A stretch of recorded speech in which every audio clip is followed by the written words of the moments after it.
Ipinagtanggol ni Pangulong Duterte ang dating economic advisor niyang si Michael Yang sa mga aligasyong sangkot sa drug syndicate. Michael Yang is always with Premier Wu ng China. Every time magpunta dito kasama yan. Magpapaya kaya ng ambasador yung, you are a idiot.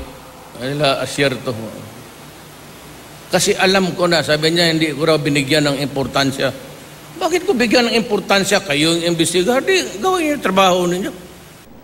Hindi raw dapat paniwalaan ang mga sinasabi ni dating Police Senior Superintendent Eduardo Asierto dahil matagal na siyang na-dismiss sa serbisyo. Palabas lang daw ni Asierto ang sinasabi niyang intelligence report.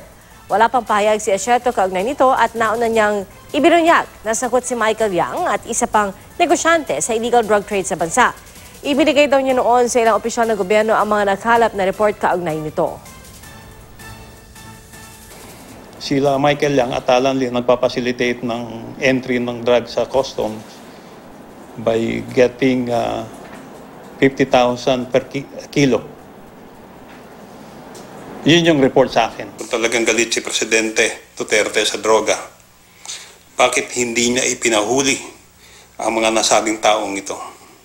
O pinaimbestigahan man lang? I do not remember having received any copy of an alleged report that identified Presidential Advisor Michael Yang as being involved in illegal drugs.